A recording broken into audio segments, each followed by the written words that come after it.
Here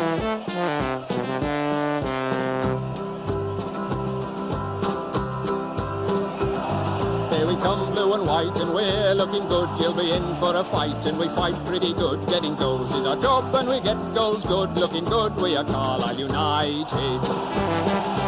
Hello everyone and welcome to the Brunton Bugle, the number one place to get your Carlisle United fix in the podcast world. I'm Lee Rooney. And I'm Dan McLennan. The revival continues as United make it 3 wins out of 3 under Simpson thanks to a dramatic late win at Oldham. We review that thrilling win at Boundary Park and take a look ahead to 2 tough tests at Brunton Park against promotion chasing Northampton Town and Newport County. With a pass so true to Boulder Stone and Clark's in view. There's a cross and a run, the old 1-2 and a shot. Yeah, the Simpson bandwagon continues, Dan. It certainly does, doesn't it? Flying along at quite a pace now, isn't it? 3 wins out of 3. I mean, we haven't gone that mental at a goal over for a while, have we? Oh, I think that's fair to say. It's very fair to say. It's 5 games unbeaten for Simpson technically now, if you go back 16 years. So, so there you go. We'll get straight into it because we've got a lot to pack in today. First up, Dan, it's you want to give a little bit of a shout out to something that a former Blues player is running at the moment. Yeah, Chris Lumsden's holding an event at Downgate Centre at Warwick Bridge. And I've seen a couple of people say, "Oh, why is it there?"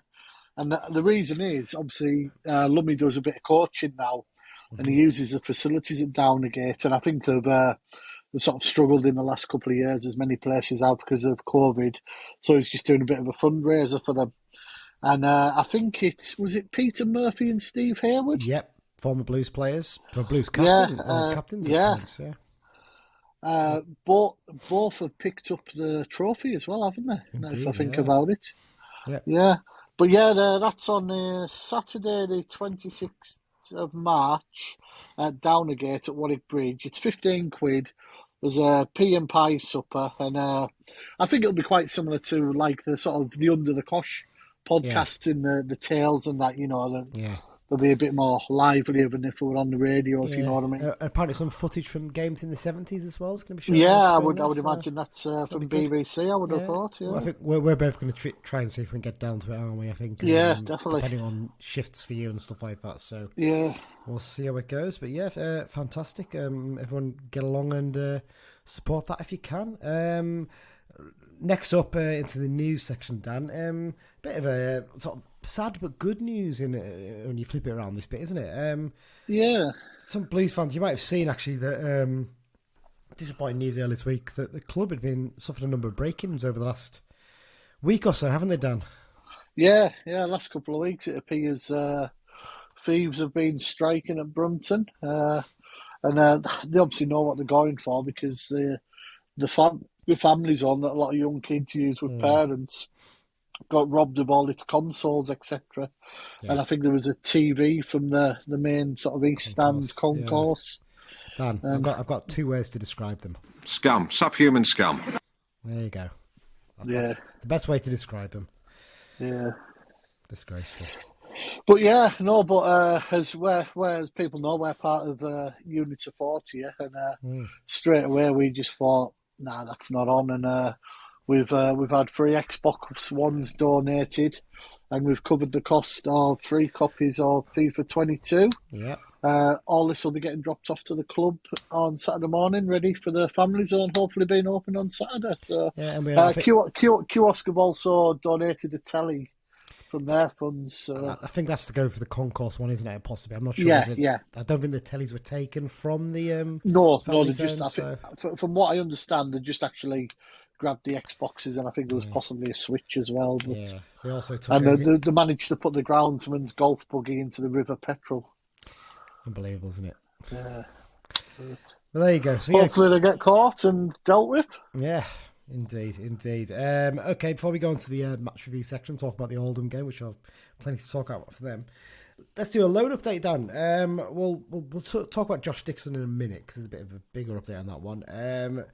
Taylor Charters started for the Heat last weekend, played the full 90 minutes, and he scored the final goal in an impressive 4-0 win over third place Kidderminster Harriers at the International Stadium. It's a big win for Gateshead, that, isn't it, really? To almost really take Kidderminster out of the running for automatic promotion, really, isn't it? I think that's the key for that. It puts them out 8 or 9 points behind them now, I think.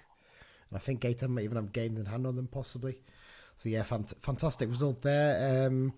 They're still top of the National League North. Second place, Brackley Town, are 3 points behind with a game in hand, but they've got an inferior goal difference. So, hopefully, Taylor can keep it up and come away with a title winners medal at the end of the season and give him a bit of a boost and hopefully bring him back to Brunton Park to get ready for next season, you'd hope, wouldn't you? You know, fantastic. Hopefully. Yeah, for the two lads playing in the National League, differing sort of feeling for both of them this week, I think it's fair to say. Tristan Abrahams played the full 90 minutes in both games for Grimsby Town. They picked up a late 1-0 win at the weekend at home to Woking. Then went and lost 1-0 to an informed Southend United midweek. Jack Bridge actually came off the bench for Southend in that game. I keep forgetting that he's at Southend. Yeah. There you go. So, yeah, not on the score sheet, but he started the last 3 games, so looks like he's got back into the team there at the very least. And Manny Mampala, just another bad week for him and the Terrors, wasn't it, really? They suffered a 2-0 home defeat to playoff-chasing FC Halifax Town at the weekend and then lost 5-0 to mid-table Altrincham in midweek. He played 81 minutes against the Shaman, but he didn't even get off the bench against Alty. They're cut adrift at the bottom, actually, if you look at the table currently there. Yeah, it's going to be mission impossible for them, I think. Yeah, so not looking great there, I think it's fair to say. We have to talk about Josh Dixon, Dan. So, obviously, we thought he might have his loan extended. Turns out that's not the case, is it? No, he's returned and he's back in contention for us. I mean, I can't see him maybe get the odd bench appearance at the moment, but... It's a tough one, isn't it? There's a real big question of where does he go from here with his career, isn't there? Because we know he's been incredibly unlucky with injuries, and you know I don't think any other player could look at that and say it wasn't bad luck. You know, compared against most, I mean, to have 2 knee cruciate ligament injuries before the age of 19 is just rotten luck, isn't it? Yeah. But he's he's 21 now. Yeah, he's got ability, but it's one of those ones. I couldn't understand what Millen was saying in terms of he just wanted to get in football at any level, but Workington were flying and it was always going to be difficult. Workington have got to look after number 1 and pick the team that they're going to win every week. We can't expect him to throw him in. I don't think there was ever an expectation on that, maybe compared with Bell's move to Warrington possibly, but it's tough because he's under contract for another year, but it's almost a waste of a year of his development if he stays in. He doesn't feature.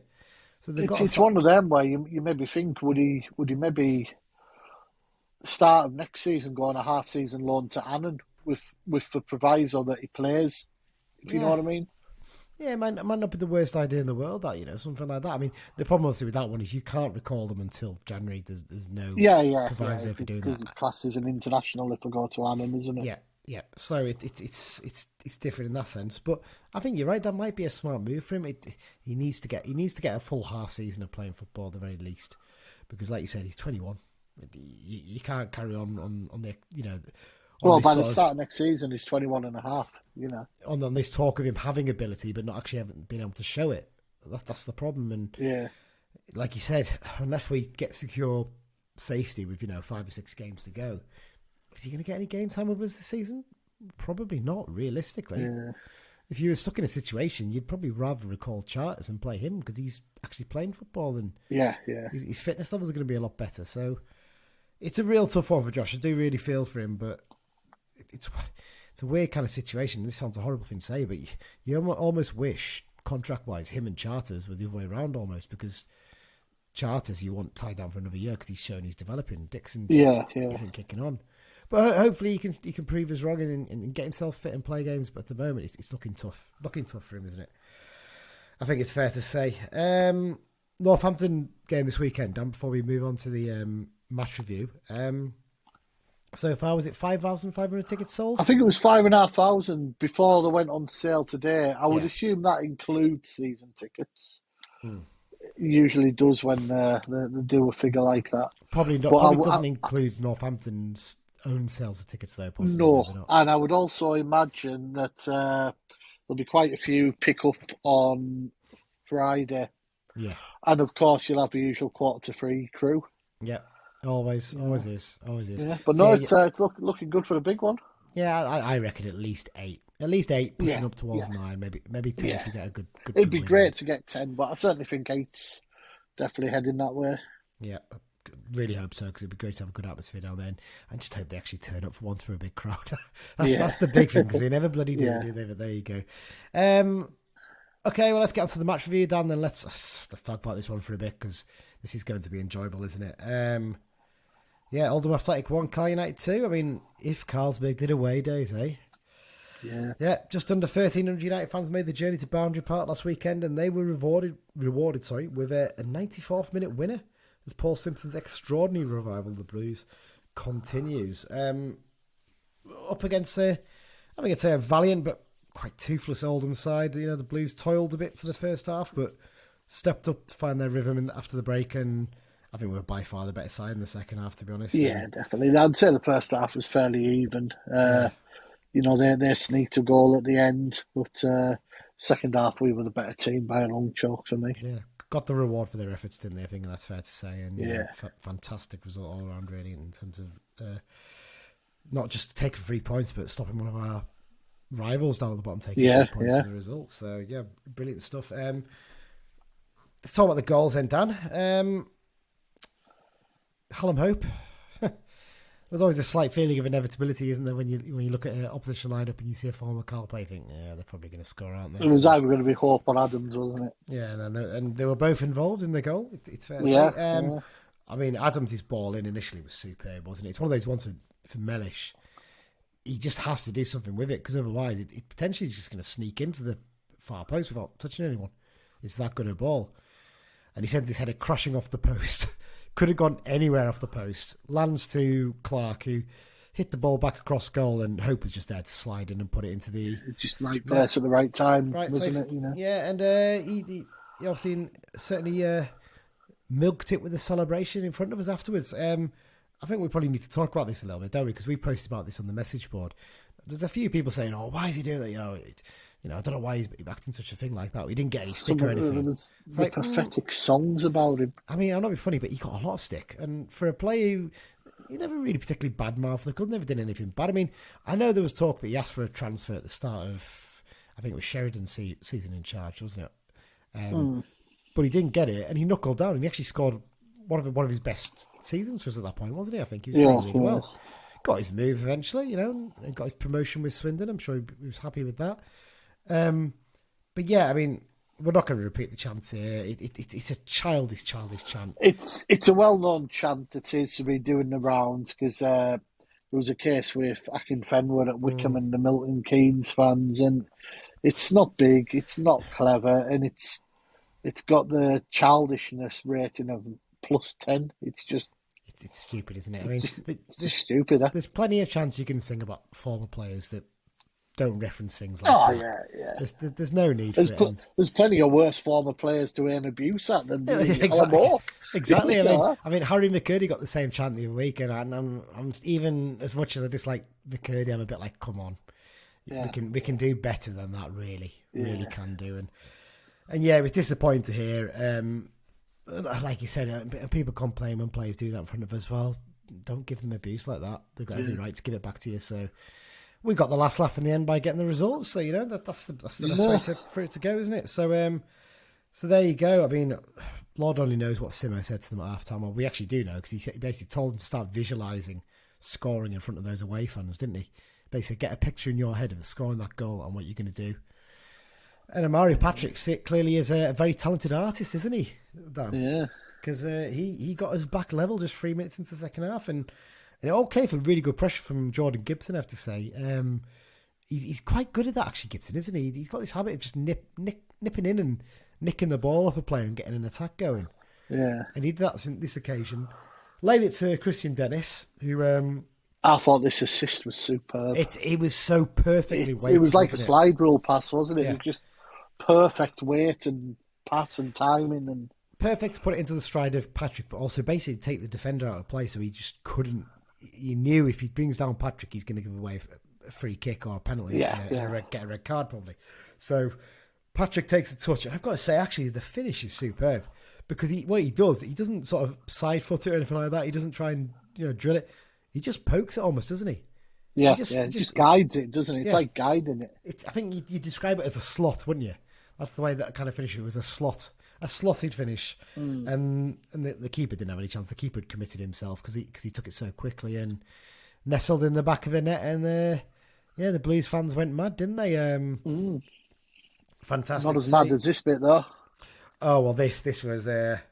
Come on, let's talk about this bedlam then, Dan. Bit of credit first of all for the winner to Toby Show-Silver for a bit of awareness to receive the ball deep in their half, and he maybe could have got it away to Patrick, but I think Patrick was quite well marked, and he just he basically invited Pierre Gianni to come at him and say, right, come on then, and he basically dragged him down, didn't he? Yeah. And at this point, my first thought was, I wish Devitt was still on the pitch now, because guys' free kicks and set pieces not been that great this season.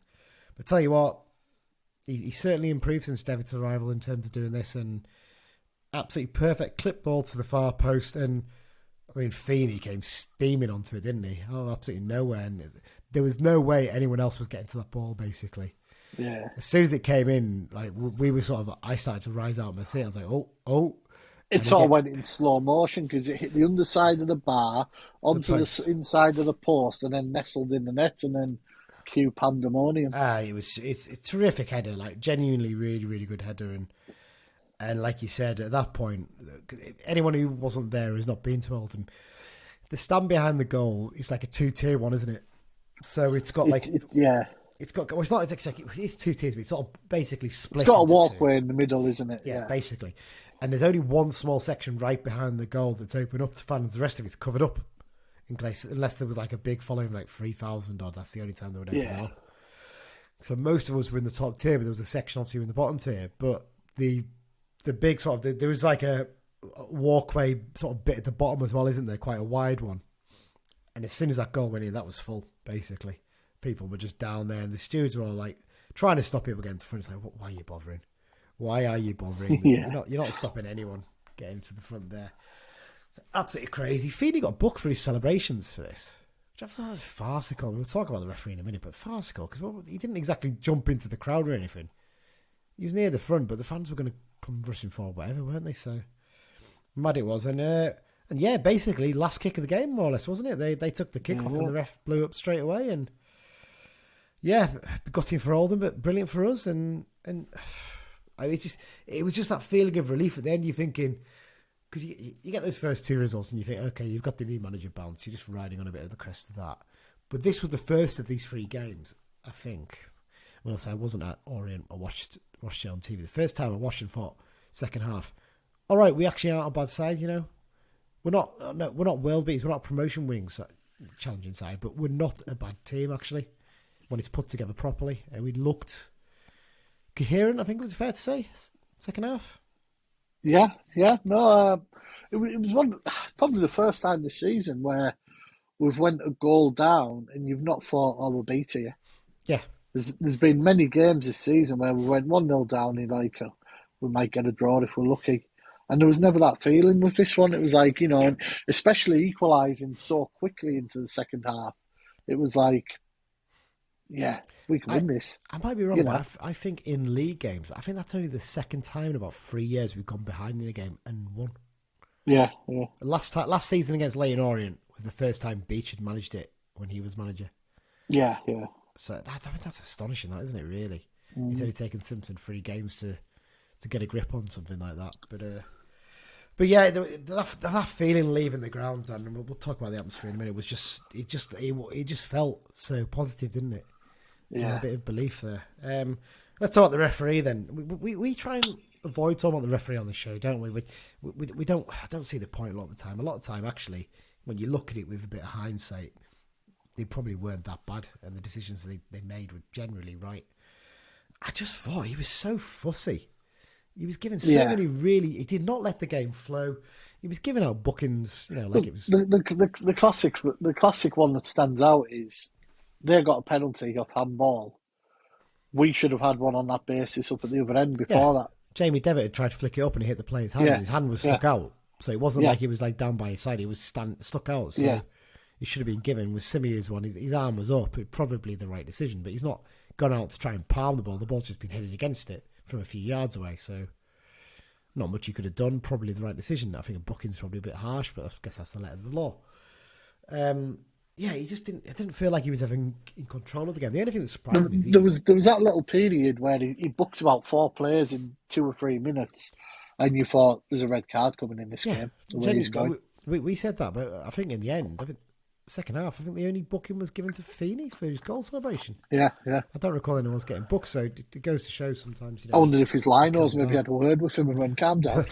Maybe, possibly, but when you look at his stats, he is quite card happy, so maybe it's not that much of a surprise. What we didn't talk about when we talked about the goals was the penalty, Dan. As you'd mentioned it there. I mean, like you said, probably the right decision, would you agree? The arm was up, but there was one of their players up as well. I can see why it was given, put it like that. Yeah. I mean, I thought it was harsh, but the way the law is now, it's, you know.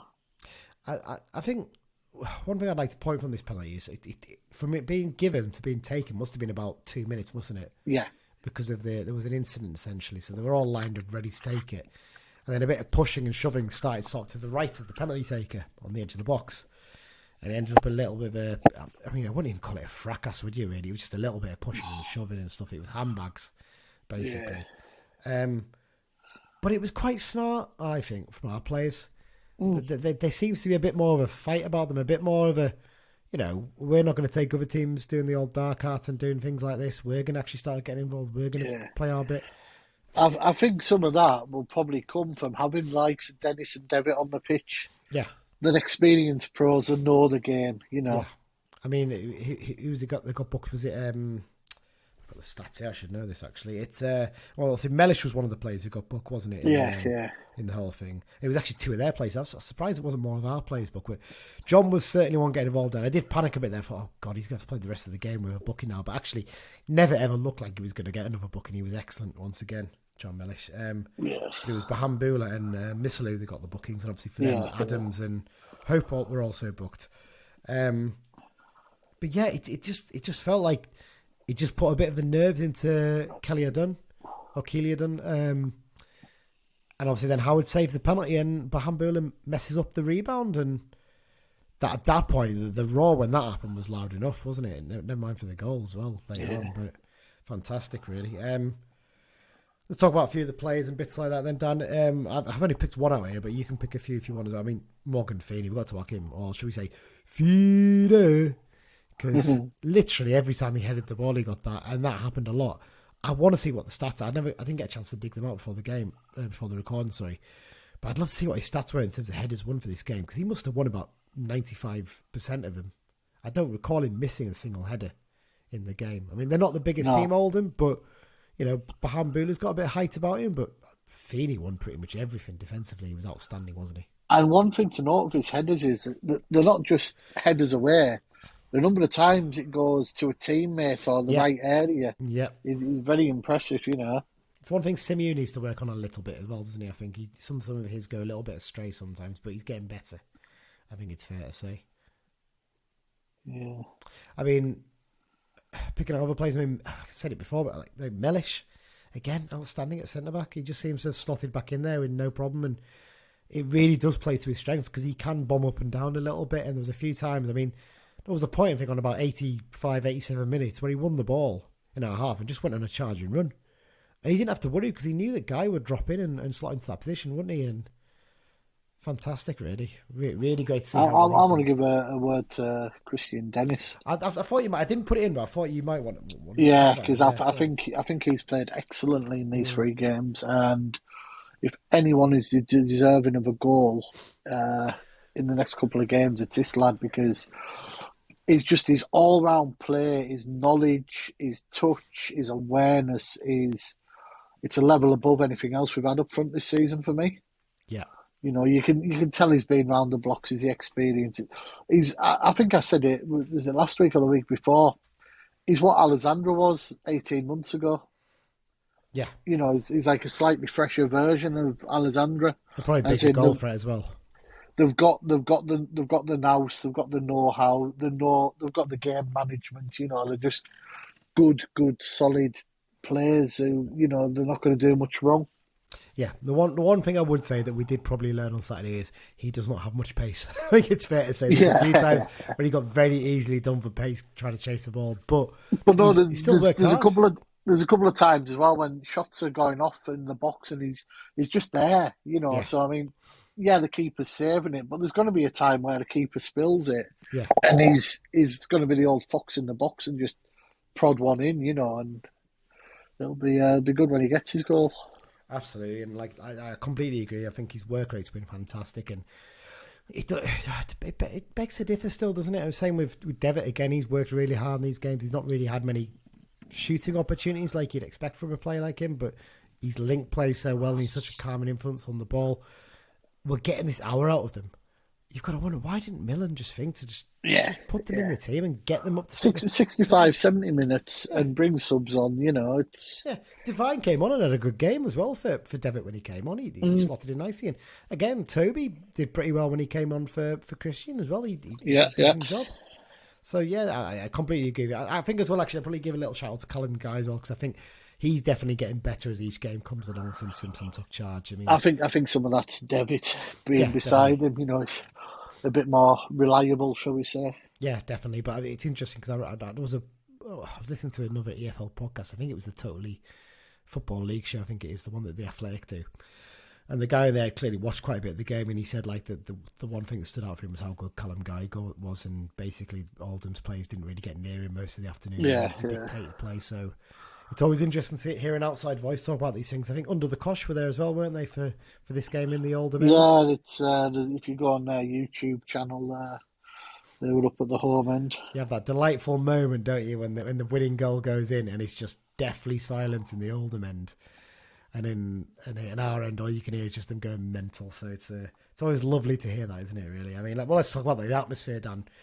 One of the best I've been in for a long, long time in terms of Carlisle away days. One of the most positive, especially, as well.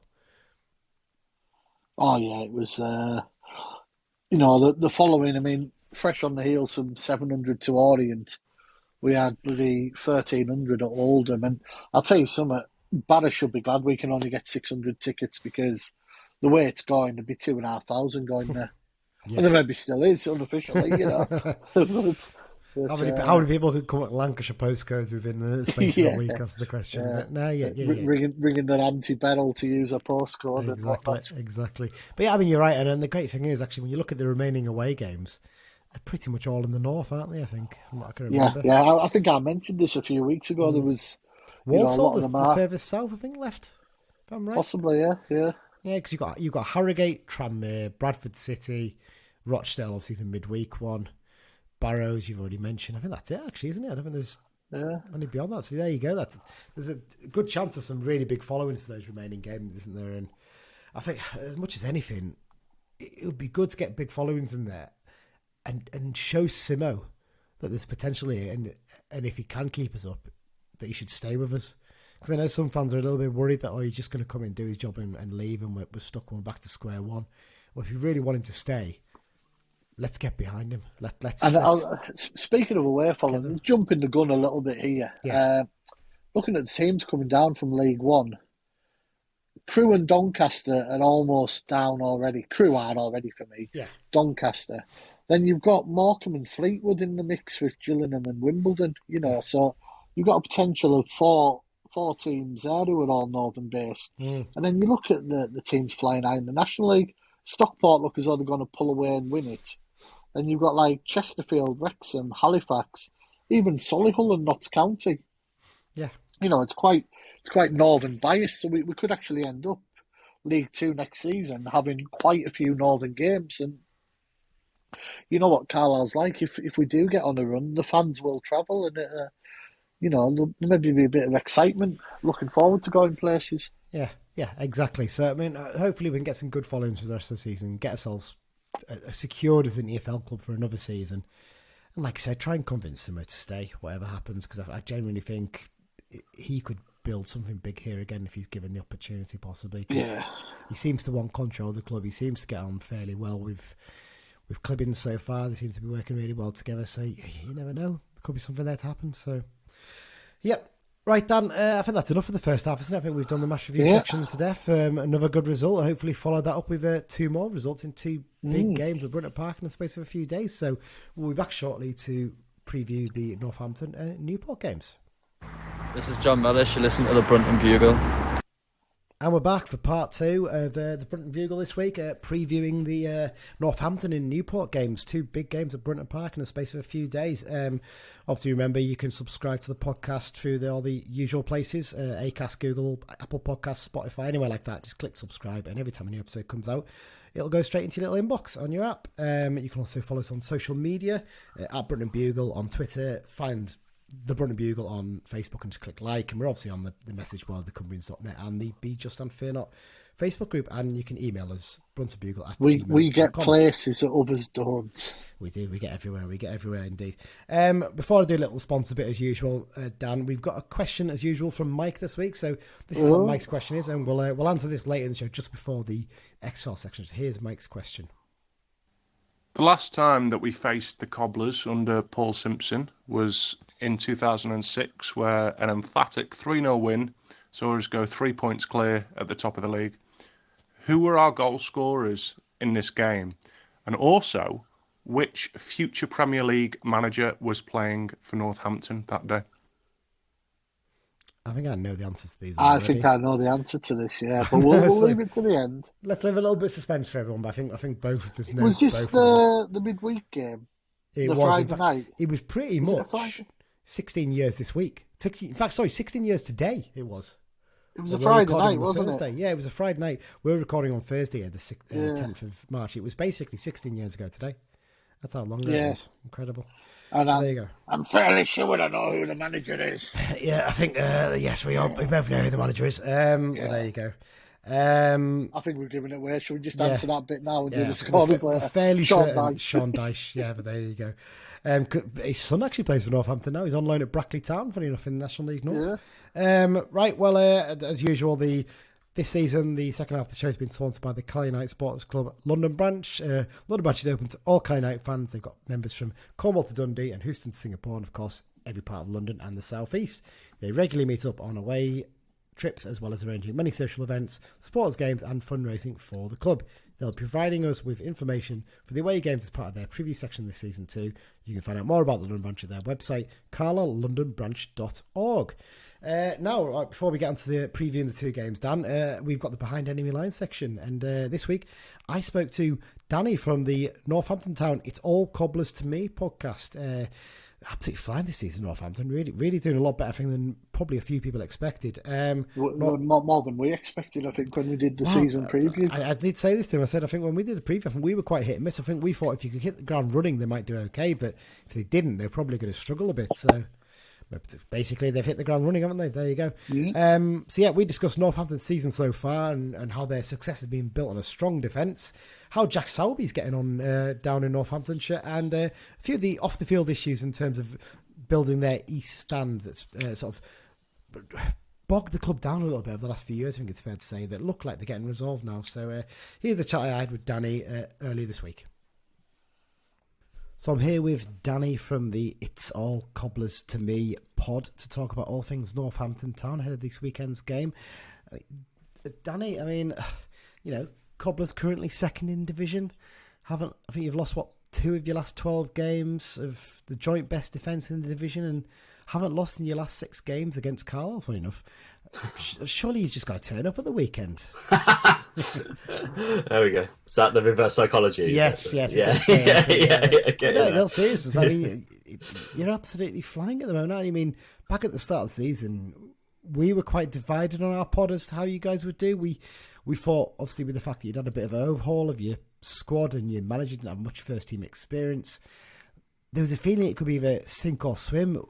What's actually gone so right for you guys? It's weird. I think it hasn't really felt like a top 3 season so far, if that makes any sense. Yeah. John Brady's coming in. He's done a great job, to be fair. His first full season in charge, his first season in the Football League in charge.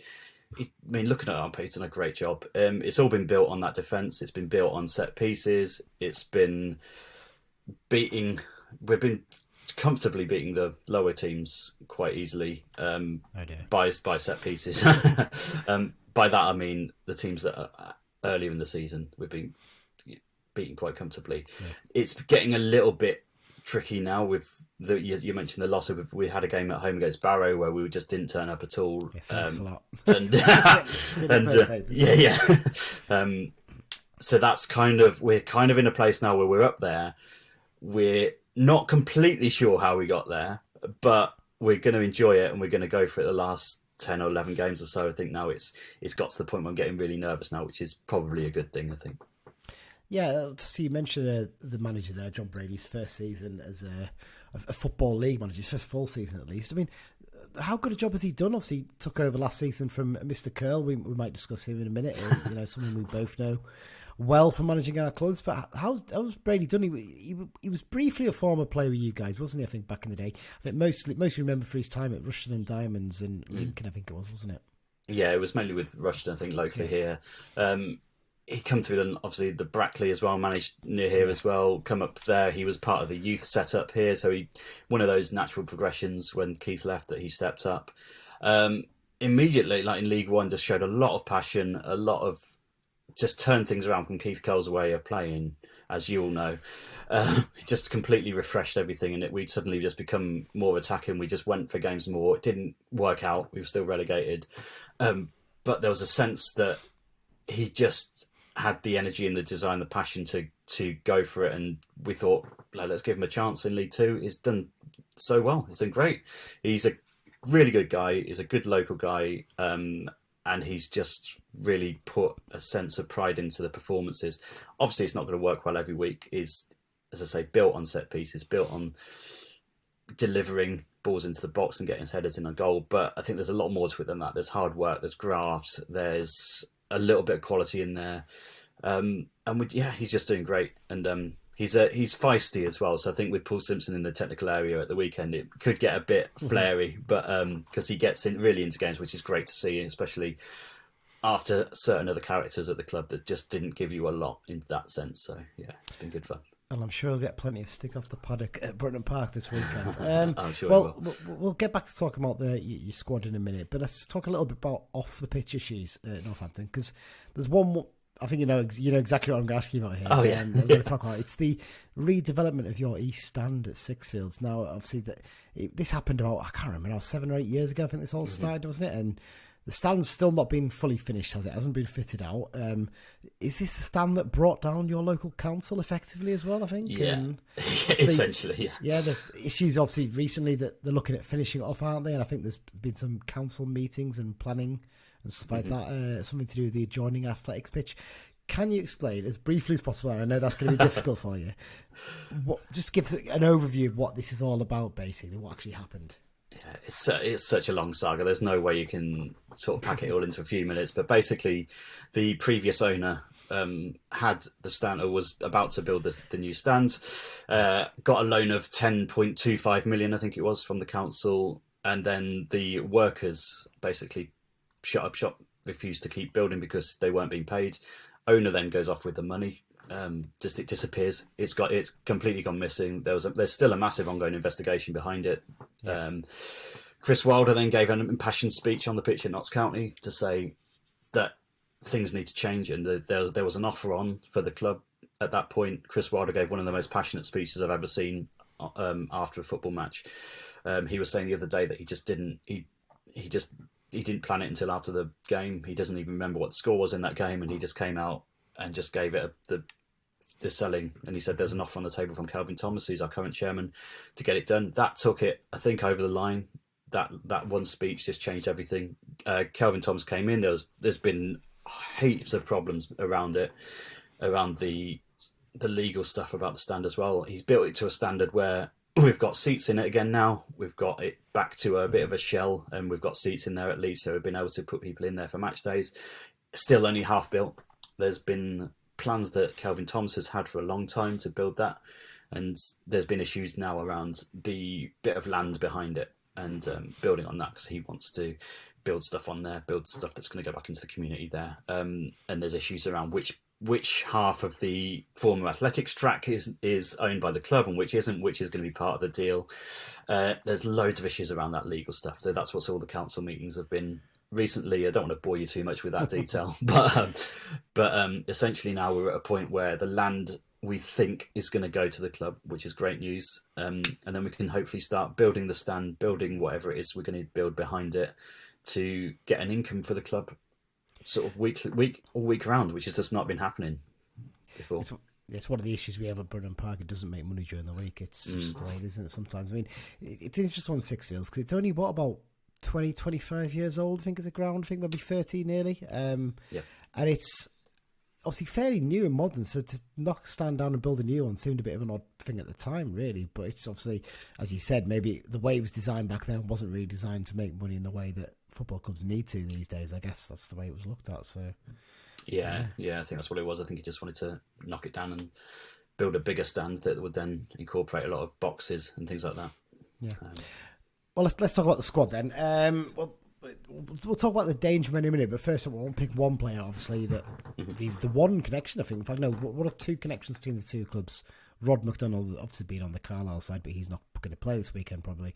Jack Sowerby, how's he getting on with you guys? He recently signed a new contract with you. He was on loan to us from Fleetwood it would have been in Keith Curle's last season in charge, possibly. No, in fact, it was after he left. I think he came in under John Sheridan, funny enough. And he did really well in the half season with us. He was brilliant, and the fans wanted him to stay, but he went back to Fleetwood. And obviously, subsequently joined you guys. How's he done for you? He was quite an exciting sort of, not quite an attacking midfielder, but he chipped in with a few goals and was quite forward thinking when he played for United.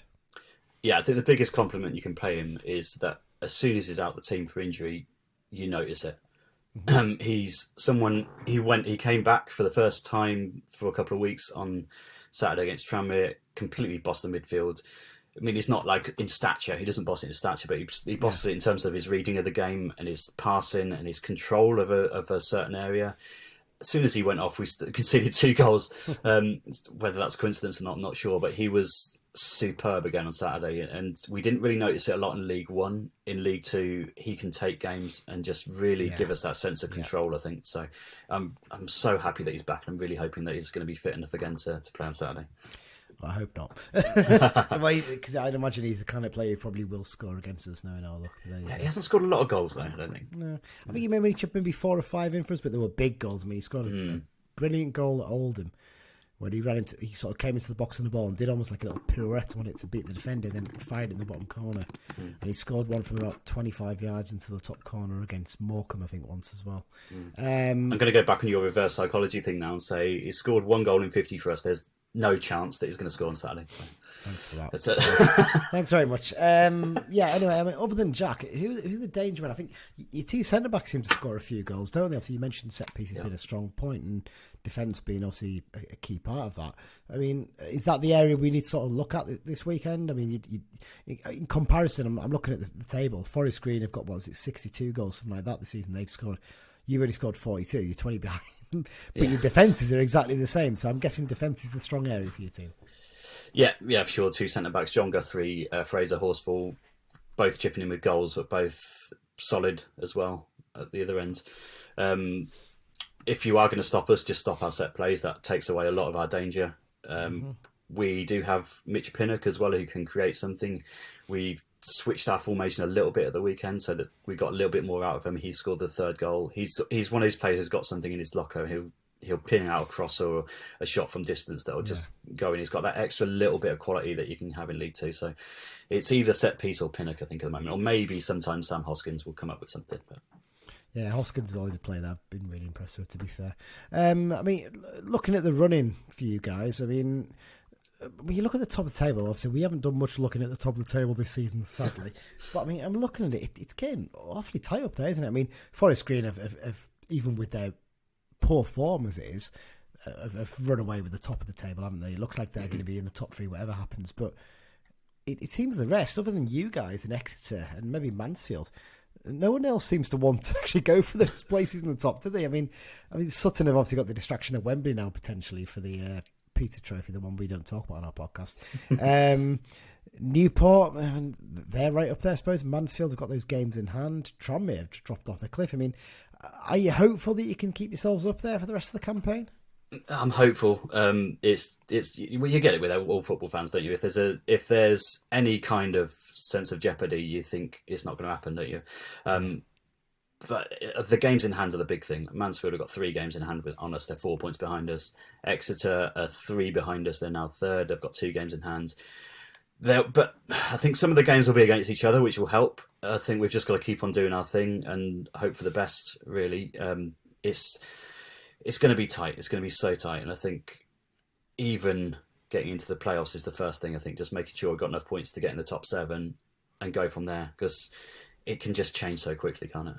Oh, absolutely. I mean, we've seen in the last few games how quickly things can turn around, and doom and gloom to hysteria and belief, really. It's just quite strange for us, but there you go. I won't keep you too much longer then, Danny. Just to finish up, we obviously do our predictions at the end of the show, but we like to ask the opposition podcast for their prediction as well. So what are you going to predict for this weekend's game? I think I said on our pod 3-2. I think I can see goals in it. I think there's another 3-2 in it for us, possibly edging it. I think I'm so concerned about the Paul Simpson factor. I think that you've got someone in there that's knows the club, that really connects to the club, connects with the fan base. He's come in, he's done a superb job so far. I'm concerned, but I want to predict a win just because I think we need it so badly. So I'm going to go for 3-2, but I'm not hugely confident about it. Danny, thanks for your time, and good luck for the rest of the season after this weekend, of course. Cheers, buddy, and you. So there you go. That's the chat I had with Danny earlier this week. It's all going really well for Northampton right now, isn't it? It's they're one of those clubs, aren't they? That I suppose they're probably a similar sized club to us, aren't they, Dan? In that sense, and they never quite, they sort of bobble between League One and League Two, don't they? Never quite do enough to kick on in League One. Yeah, very similar clubs, our thinkings in. We've both got a bit of what's the word? Catchment area, would you say? Yeah. Yeah, but I mean, I know they struggle with the rugby because the rugby is obviously successful, but you know, there's more can be done with both clubs, if you know what I mean. I mean, it looks like they're is it the East Stand? It was, wasn't it? Yeah, they're basically, as Danny explained there on the chat, it's a very complicated story, but essentially that the previous owner got a loan of something like 10 million odd from the local council to build the stand, and then the construction on it stopped like halfway through because the company or the people working on it weren't getting paid, basically, and the money's not been fully recovered since. They've got new owners now, but they've basically fitted out the basic shell of it, haven't they? And they've put some seats in so they can use it at the very least. But yeah, essentially, I think the deal that they've agreed. Because if you've ever been to Sixfields, there's an athletics track behind that stand, isn't there? Basically, it's not used anymore. It's wasteland, basically. No, but essentially there was a sort of discussion about who owned that bit of land because the new owner wanted to build stuff on there for the benefit of the club and the community and stuff. And there was arguments whether developers should have it and stuff. And I think it's basically they've come to an agreement with the council that essentially they have to finish off the East Stand that they'd paid all that money for, but they get that land that's behind the thing. It's interesting, isn't it? 10.2 million to build that new stand. But bearing in mind as well, that's obviously a fairly new ground. It's only 25 years old, maybe. I think. Yeah. Maybe. No, sorry, but about 28 years old, maybe. I think there was a little bit of fanciful accountancy possibly, with 10 million. Possibly, but it does show you how much it actually costs to build new stands. Yeah. Especially if you want something that's going to make money and be worthwhile. It's certainly not a cheap business, is it? It's fair to say. No. So there you go. That's Northampton Town playing this weekend. Referee for this game, James Bell. It's his second season as an EFL referee. He's taken charge of 35 games so far this season, handing out 109 yellow cards and 3 red cards. That's about 3 a game, roundabout. I was going to say that sounds a lot, but it's only 3 a game, isn't it? Yeah, that's the thing. He's actually refereed quite a few games, to be fair. So pretty much every weekend he's refereeing a game, essentially. He last took charge of a United game in November 2021 for a game in the trophy that we don't talk about against Lincoln, basically. So I think he's refereed just twice this season in that competition, possibly. Couldn't care. I know, exactly. But yeah, basically, I don't. Just on a little off note, yeah, it was interesting. I know we try not to talk about the trophy, but Sutton got to the final this week, and it's obviously going to be different for them because I don't think they ever played in it as a non-league team from memory. No, they wouldn't have. And this is their first season in it, and obviously the under-21 teams are just part and parcel as far as they're concerned. Yeah. So I can understand the excitement from their fans. For them, it's the first time I think the first time they've been to the new Wembley at the very least. I don't know if they've been in the FA Trophy at any time recently. I'm not sure, but at least for their younger fans, this is going to be the first chance they get to go to Wembley. So you can tell why they're excited. And I suppose by the time they got to this stage, all the under-21 teams have gone, haven't they? So it's league teams fine. So it's a weird one. I mean, I still don't agree with it at this point, but I can, like I said, you can understand why they're excited by it, can't you? So, So there you go.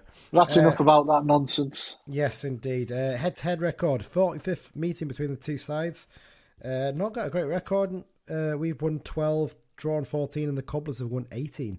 In fact, we haven't won in our last 6 games against them, Northampton. Our record against them in recent times is not great at all. It's actually, when you look back at it, we don't generally get results there. I think last time I can remember was getting a result at Sixfields, actually. Was against Coventry City. We're not even playing Northampton, so there you go. Currently, last season they finished 22nd in League One and they were relegated. They're currently second place on 60 points from 35 games, which puts them just the 16 positions and 23 points ahead of United, having played 1 game more. Do we stop reading that? It gets depressing every week. It's not great, is it? I might have to take a little bit out, possibly. But we'll keep it in for the Barrow preview. We'll keep it in for the Barrow preview. I knew you'd want to keep it in for that one. That's the way it is, isn't it? But there you go. You still on for your bet? You still on for your bet? Yeah. Looking good. Looking good. Yeah. Manager John Brady, initially appointed caretaker in February 2021 after Keith Curle's sacking. Was then appointed permanently in May 2021, and he's under contract until the summer of 2023. He's only previously managed Brackley Town, which is, I think that Brackley's quite close to Northampton, isn't it? It's very short distance away. I mean, he's done a brilliant job in his first season in charge, hasn't he? I think it's fair to say. Yeah, definitely. I don't think anyone. Just speaking of Brackley, they're one of them teams who are classed as National League North. Yeah, which is balmy because they're not, But no, he's done a good job. I mean, people didn't know what to expect with Northampton. I mean, we were certainly guilty of that. We thought they could struggle, but they seem to have responded well, haven't they? Well, I think when we spoke to them early in the season, we spoke to actually, I think it was Charles, actually, wasn't it, back then? I think sorry, I apologise if I've got your name wrong, the other guy from the Cobblers podcast, but I think he said that one of the big things they had was that they had a recruitment guy who was basically looking at Scotland, wasn't he, I think? Yeah. They were signing a lot of players from Scotland. It's one of those annoying, depressing things that we look at every time we go, don't set me off. Why aren't we signing those players? Don't set me off. I know. You won't be able to stop you. If your little book, your little green, not green book like Presley. Oh, no. I can't have a green book. No. No, you certainly can't. But yeah, they signed some really good players from Scotland. I think Guthrie, the centre-back's from Livingston, I think he might be. Pinnock was from Kilmarnock, possibly. So yeah, they're doing a terrific job at the moment, aren't they? And obviously built on the basis of a very good defence, I think is the key thing for them so far this season. So yeah, it is. I'm just looking through their lineup, and there's some good solid names in it, isn't there? Oh yeah, definitely. I mean, when you look through it, there's a little bit of experience there. We'll come on to the squad in just a second, actually, to be fair. But yeah, he seems to have done a good job, Brady. Like you said, he came up through the sort of the youth setup at Northampton in terms of his coaching. I think he managed Brackley first, and then he went to Northampton. I think he was under 18, then I think he's been in reserve and assistant and stuff like that. And he's worked. He's kind of basically like as if Mark Burch did that with us, isn't it? Really, he's kind of been based around that area. Because he played for Rushden for quite a while as well, so he's Northampton based, even though he's Australian born. So he's doing a terrific job with them so far. Last time out, they were up against fellow promotion contenders, Tranmere Rovers at Sixfields, and they won 3-2. They went 3-0 up through goals from centre back Fraser Horsfall. He scored a brace, and Mitch Pinnock, who we mentioned just before. Rovers got 2 goals back, including I think a Kane Hemmings penalty in like the 88th minute, wasn't it? I think, but they managed to hold on in a frantic final few minutes, but terrific result them. I've got to say, Tranmere are dropping like a stone, aren't they? I couldn't believe it. I looked at the table, I thought, they must still be up there. And they're in 7th, on the verge of going out the playoffs, potentially. Yeah. Not great for them, I think it's fair to say. So overall form-wise, they're 10th in the last 6 games, form table record of drawn, 1, drawn, loss, drawn, 1. Got to say, United are currently 8th in the form table, so we're ahead of them at the moment. Let's talk about the squad then, Dan. You sort of touched on it briefly there, but yeah, some good solid names, isn't there? I mean, one that stands out is I think they signed him in January on loan, Bez Lubala from that was one, yeah. Because he was at Crawley, wasn't he, I think? Yes. 2 years ago, and it was really, really good for them, I remember that. But yeah, I mean, Sam Hoskins is the obvious one, isn't he, in terms of experience? He's been there for donkey's years, hasn't he? And he's a really good player at this level especially. But like you said, I mean, they've got a fair few players on loan, but interestingly, though, they're quite thin in terms of midfield, aren't they? There's only 4 midfielders listed. I mean, a lot of those forward players are wide players that can play wide midfield, can't they? I think it's fair to say. Yeah. But yeah, it's interesting makeup, because actually you say there's some good solid players in there. Paul Lewis, another one. But there's a lot of players you've not really heard of in there, isn't there, really? They've picked up a few sort of unknowns and done quite well with them, haven't they? Yeah, proper mix of loan players, actually, when you look at it. It's 1, 2, 3, 4, 5 of them on loan. 5, yeah. Yeah, but they've got some, Jack Sowerby stands out to Carlisle fans straight away, doesn't he? As you already said, Lubala and Hoskins, even the likes of Pinnock and these are all good. Even the 2 keepers have both been about a bit from memory.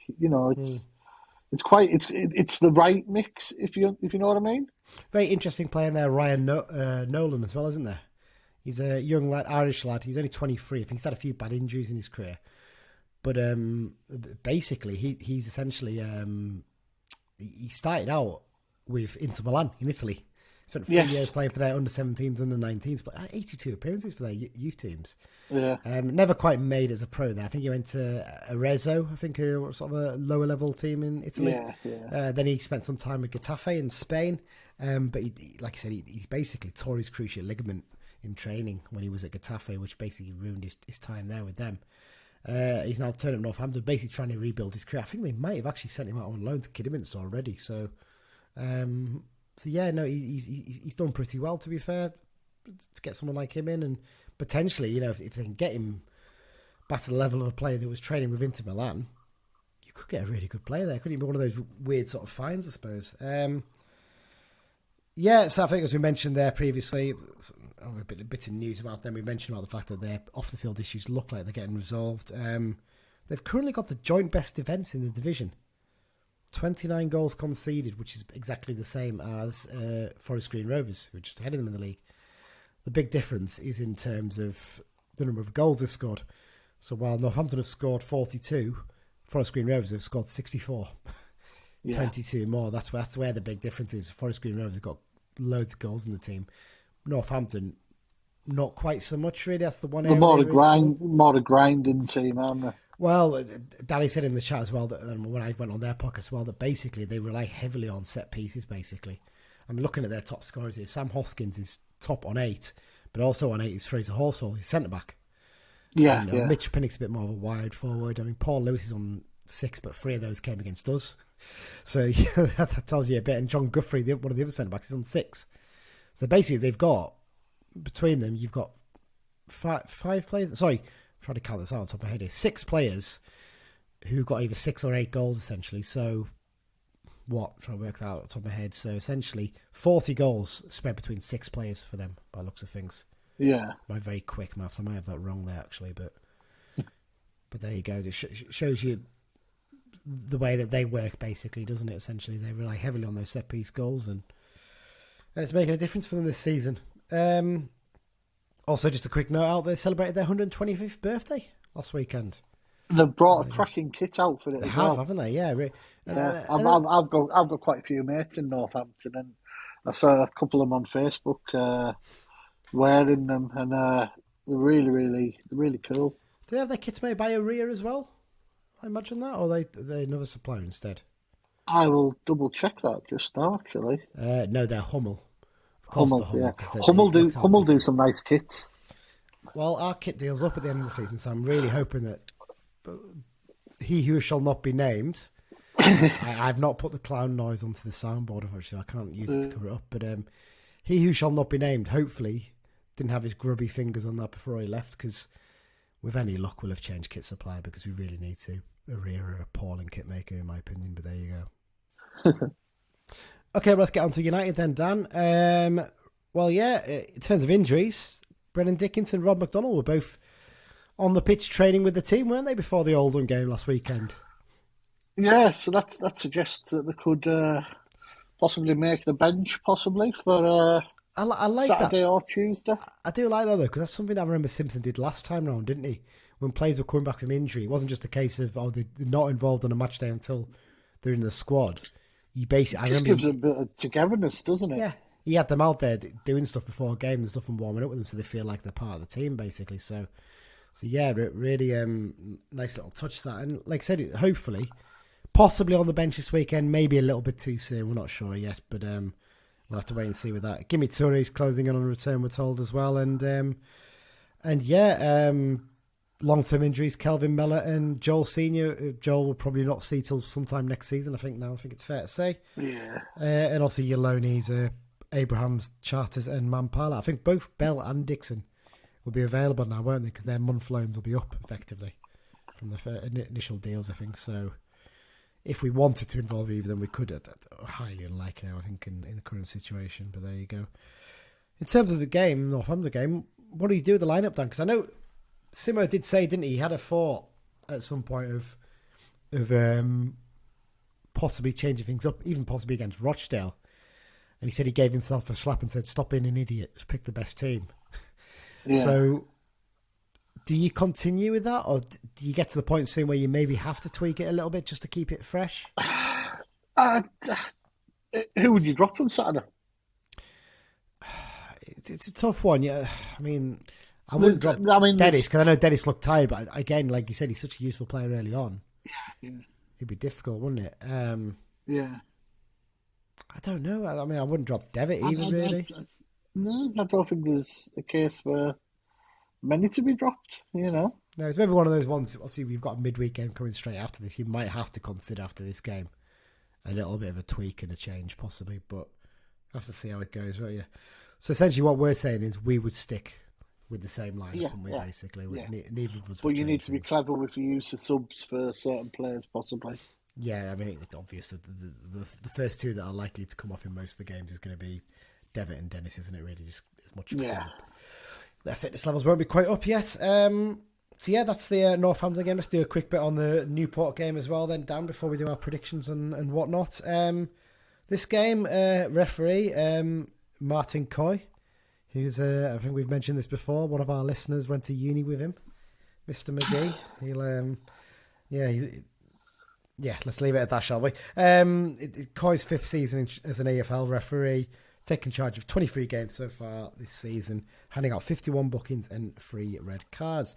Last took charge of United for the 0-0 draw with Barrow at Brunton Park earlier this season. I don't think there was anything particularly controversial in that game. I think there may be one incident off the top of my head, but bar that, I don't think there was anything I can recall that stood out really that could or should have been given, possibly. No, I can't remember. Anyway. No, I'm just thinking there, no. But yeah, it'll be the 26th meeting between the two sides. Carlisle winning 7, 8 draws, and Newport 10. Another one of those ones where we're not on top. We are unbeaten. We never get anything down there, apart from this season, do we? Well, I was going to say, we're actually unbeaten in our last 4 fixtures against the Exiles. Yeah. We've only lost twice in our last 10 meetings. But both of those defeats, I think, have come at Rodney Parade. And I think the last time we beat them at Rodney Parade was 1988, I think, when they were last in the league, possibly. It's strange with Newport because when these teams come up, and they're not the biggest teams that come up from the National League, I quite often find it hard to get out of my head that they are just non-league clubs on loan to the league, like a Stevenage or a Crawley, even Salford, teams like that. You kind of look down and you think, they're just a non-league club. They've got a bit above the station and, they'll drop back down at some point, won't they? I never think this with Newport, which is strange because I've got no memory of them being a league club before. You've got that memory. I have, yeah. I don't, and I don't know what it is. I just kind of accept them as part of the fin, or they're a football league club. What Should of be it? in the League of Wales. Oh, I know you've got your views on that sort of thing. But in all seriousness, That's just a joke. They feel like a proper football club, don't they? They feel like Yeah. They've got a fairly solid fan base. They get you about 3,000 or 4,000 a game, don't they? I think so. Yeah. I think one of those clubs that probably could do with a new ground, couldn't they? Because they have to share with the rugby clubs. Definitely. Definitely cripples them a bit. Because I think it's a big town. There's a potential for them to get decent crowds and do fairly well. Yeah, definitely. So yeah, final position last season, they finished 5th in League 2. They lost in the playoff final to Morecambe. Current position, they're only 5th. So they've not really moved much in the last 12 months. Currently on 56 points from 35 games. Sorry, I've got to read it again. Down 13 positions and 19 points ahead of United, having played one game more than the Blues. Their manager's an interesting one, isn't it? James Rowberry. So obviously, people might remember the brilliant job that Mike Flynn did over the last 3 or 4 years. Rodney Parade. He left last October. I think it was one of those ones, wasn't it, where he sort of looked at him and thought, I think I've done as much as I can here, and sticking around any longer is just going to affect mine and the club's standing, and the issues will start to arise. It's essentially better to take myself out of the fry line and out of the issue and let them find someone else to have another go at it. Basically, now he's rocked up at Walsall, where I think he'd probably do quite a good job in the long term there. Yeah. If it's a bigger club than Newport, there's potential there to do a good job. So I think a lot of people expect maybe bring an experienced head in, someone to kick them on to the next level in terms of pushing them on to promotion.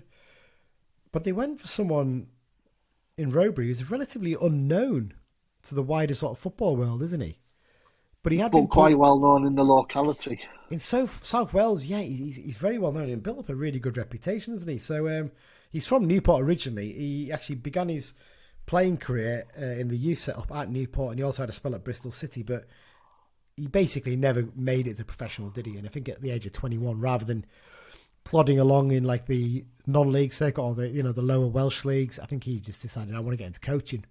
So at 21, he decided to concentrate on that, and he gained his UEFA Pro license in 2014 at the age of 29. And that makes him one of the youngest people. That's one of the youngest, yeah. In Europe, which is quite impressive, really. He had a spell coaching with County in their youth setup before he moved to Cardiff City, where he progressed from being in an academy role to first-team coach, and he worked under some big names in terms of managers, didn't he? Russell Slade, Paul Trollope, Neil Warnock, and Mick McCarthy. And I think he basically attributes... I think he said he learned a lot about coaching from Slade and Trollope, but he learned a lot about managing from Warnock. Yeah. And he said actually... Warnock's well known for his man management, isn't he? You know, I mean, he's been on 1 or 2 podcasts and chats, and some of his methods are downright genius at times. Yeah, and he said McCarthy was really, really helpful in just teaching about some of the little nuances of being a manager and some of the things he'll have to deal with. So he certainly learned from people between Slade, McCarthy and Warnock, he probably got pushing on 2,500, 3,000 games experience as a manager. And numerous years, Yeah, so you couldn't learn from many better names, could you? So he's done a terrific job since coming in. They were 13th place when he took over, and he's got them up into the playoff places with a win percentage so far of 45%. So clearly he's got something about him as a coach, and he's come in and taken what was still a fairly decent squad with a few, maybe a few gaps in it, but he certainly managed to turn them around into a team that, they still could potentially finish in the top 3 when you look at the table right now. It's so tight up there, isn't it? Those final 2 places really are there to be fought for, aren't they? So, and potentially we're going to have a big effect on that in the next few days, basically, with our next 2 games. Last time out, a bit of a local... It's a weird call it a local derby, isn't it, really? Bristol Rovers against Newport County, but I suppose it is. It's more of a local derby than us against Barrow, when you look at it, in terms of distance. There's barely anything really between them across the Bristol Channel. So, it turned out 1-0 winners against Rovers, thanks to a James Waite first half goal. Bristol Rovers actually are flying at the moment. That's a bit of a surprise result for them to lose. Current form, they are 12th in the last 6 games form table, a record of lost, drawn, won. So they've not lost in the last 5 games, but still not as good as United, are they, in terms of recent form? No. Look at their squad, Dan. Anyone really stand out in there to you? Not massively. Kevin Ellison's still on the scene, of course. Dom Telford's the obvious one with his goals, isn't he? Yeah, I think Ellison's injured at the moment, possibly. Yeah, 43 years old, though, and still going strong. Fair play to me. You're right about Telford. He's the top scorer in League Two right now. I think Dimitriou's been about for a while, hasn't he? Yeah, Matt Dolan, the captain, as well, is a decent little player. Yeah. He can sort of play centre-back or in midfield, can't he, I think? They've also got one of the best named players in the Football League, I think, in Priestley Farquharson. It's a fantastic I probably name, pronounced that it? wrong, and I do apologise to him if I have, but Priestley Farquharson, I think is how you pronounce it. I'll let James deal with that one on Tuesday night, God help him, if he's playing, that is, of course. So like you said, they've used the loan market well. Oliver Cooper from Swansea, I think, has done fairly well there. They've got Timmy Abraham, brother of Tammy, on loan from Fulham. I don't think he's played much recently. No, I don't think he has really. I mean, they made some other interesting. I mean, Courtney Baker Richardson was from Barrow, didn't quite settle there, did he? I think, and he's done okay there. And Courtney Senior from Colchester United. Abraham's hardly featured. He's only made 12 appearances all season, and I don't think he's actually. He hasn't played this year. He's been on the bench a couple of times, but but then they're doing pretty well. I think James Waite, might have been signed from a Welsh league side in January, possibly. I think he's done okay so far since he's come in. So there you go. Right, before we do answer to Mike's questions, we do some predictions, Dan. Yeah. Where are you going to go? I'm going to go on Saturday. I think we're going to have a 1-1 draw on Saturday. Mm-hmm. And I'm going to go for Christian Dennis to get his goal that he deserves. Yeah.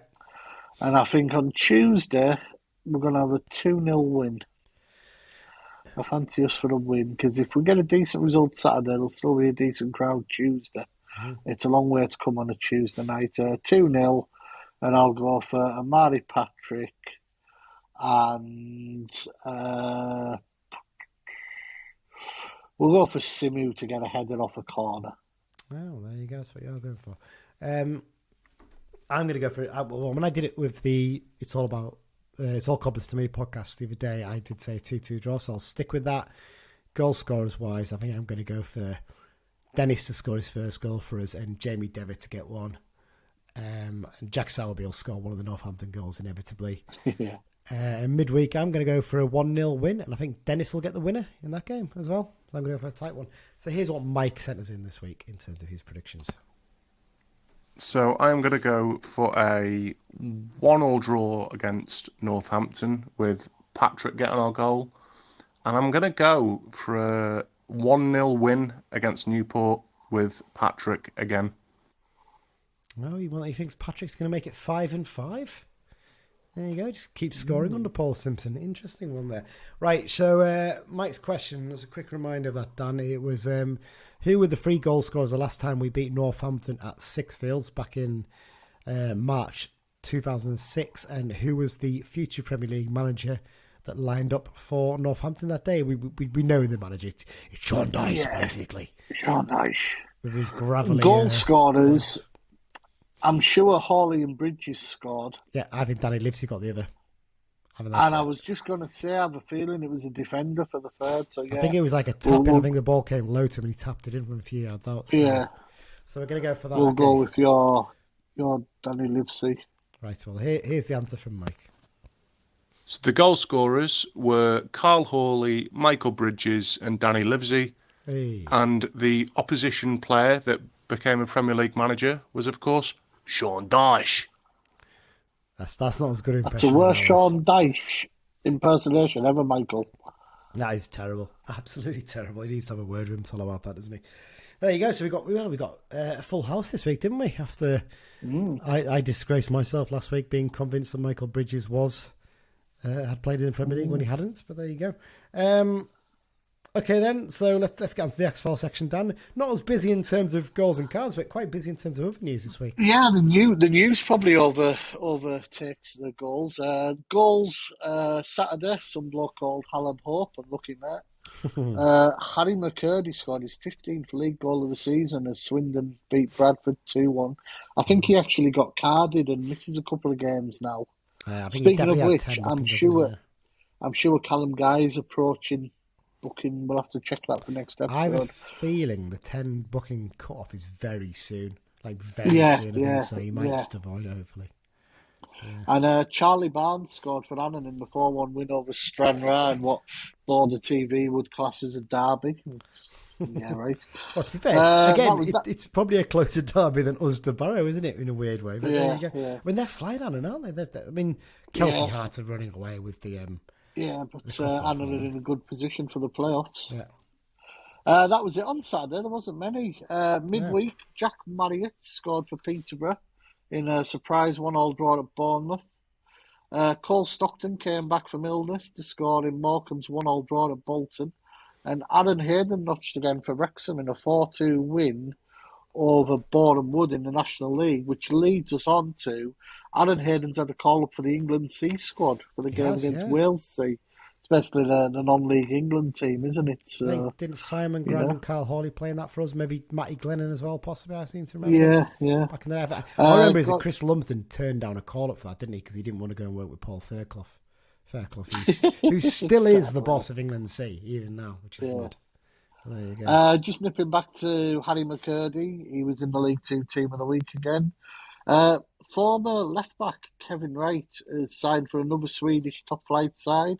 IK Sirius Football, who were in the Allsvenskan, the top division. He's mentioned a couple of times this season because of his exploits. So was it Sierra Leone in the AFCON? Yes, yeah. He was out there, wasn't so he? he's been quite good. Anthony Sweeney signed a new deal as coach at Hartlepool. Staying with Hartlepool, Gary Liddell made his 700th career appearance. That's pretty good going. impressive, isn't it, really? Yeah. And sort of on a Hartlepool theme, Mark Cullen, we said he joined the FC Fylde. He got injured in the second minute against Bradford, and it looks like a season ending. It was a stretcher job, so that's bad news for Mark Cullen. One other, former loanee Conor Malley has joined Gateshead on loan. So he's almost a direct rival for Taylor Charters. That's a weird one, that one, isn't it? Because he left, he struggled to get a game for us. He left, went back to Middlesbrough, and he played in a championship game and got man of the match. He came on as sub after 20 minutes and got man of the match. He ran the game, and he's never really featured since. Yeah. Strange, isn't it? Yeah. But no, that's the ex-Blues this week. Yeah, busy old week, I think it's fair to say. But there you go. Thanks, Dan, for once again joining me here on the pod. Thanks, everyone, for listening as well, especially. I don't think we've had any new countries on the old thing this week, unfortunately. I'll have to have another check. But thanks once again, everyone, for your support. Like we said last week, we're closing on episode number 100, which we think is going to be the Harrogate game weekend. I'm not 100%, depending on how many we managed to fit in before then. But yeah, it's great to continue to get your support. It's great to be recording at the moment because we're actually winning games, aren't we? And it's amazing the feeling you feel. You don't feel really, oh God, we've got to talk about this bloody football game again now, haven't we? You actually feel like, I want to talk about how good we've been. So really good. And hopefully this weekend, another big crowd and get a performance. Because like we said before. As long as we don't get beat. As long as we don't get beat under the crowd. Don't get beat. Get a good draw. Put in a good, hard-working performance. That'll, I think we'll probably be all fairly happy with that. But I think we'd all prefer the 3 points really, though, wouldn't we? I think it's fair to say. Yeah. I'd be happy if these 2 games, if we got 4 points, I'd be more than happy. Yeah. To be quite honest, I'd be happy with 2 draws. Yeah. Because playing the team in 2nd and 5th, they're not going to be easy games. We've not beaten anyone in the top 7 this season. We've beaten Swindon's the lowest down team in 8th place that we've beaten, and back then they were just sort of finding their feet. Yeah. So our record against the bottom 10 is excellent. We haven't lost against them.